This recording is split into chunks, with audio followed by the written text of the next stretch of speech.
বৃহস্পতিবার রাকেশ দাস হামলার ঘটনায় আসামিদের গ্রেফতারের দাবিতে থানায় ডেপুটেশন দিল কালীবাজার কমিটি। কালীবাজারে ব্যবসায়ী রাকেশ দাস হামলার ঘটনায় 15 দিন অতিক্রান্ত হলেও পুলিশ হামলাকারীদের গ্রেফতার করতে পারেনি। হামলাকারী 4 জনের মধ্যে একজন বিপ্লব পালকে স্থানীয়রা আটক করে পুলিশের হাতে তুলে দেয়। এখনো পলাতক মূল আসামি গৌতম পাল ও তার 2 ছেলে গৌরব পাল ও সৌরভ পাল।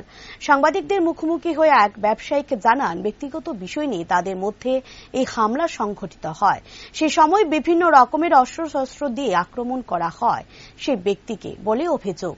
আসামিদের অতি সত্বর ধরার ও সঠিক ব্যবস্থা গ্রহণ করার দাবিতে কালীবাজার কমিটি ডেপুটেশন দিল বামুটিয়া ফাঁড়ি থানায়। বামুটিয়া পুলিশ ফাঁড়িতে আসার উদ্দেশ্য হইল এই মাসের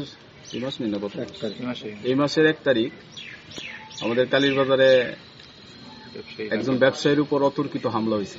যে কোনো বিষয় নিয়ে, লেনদেন সংক্রান্ত বিষয় নিয়ে থাকতেই পারে।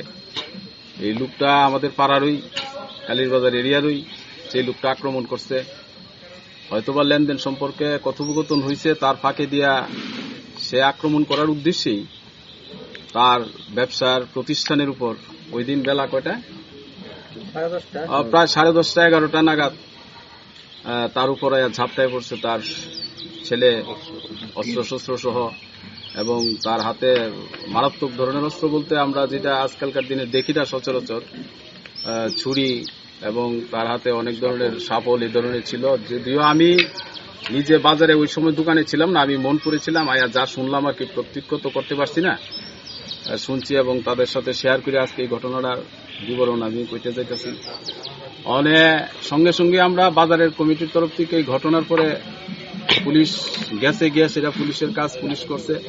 একজনকে পাইছে, হাতে নাতে ধরছে। যারা করছে তার মধ্যে যেই লোকটা করছে ওই লোকটার বড় ছেলে, ছোট ছেলে, মেজো ছেলে, 3 জনই ছিল। 3 জনের মধ্যে বড় ছেলেটারে দোকানদার যার উপরে আক্রমণ করছে সে এবং তার প্রতিবেশী যারা দোকানদার আসলো তারা আটক করছে, আটক করে পুলিশের হাতে তুলে দিচ্ছে।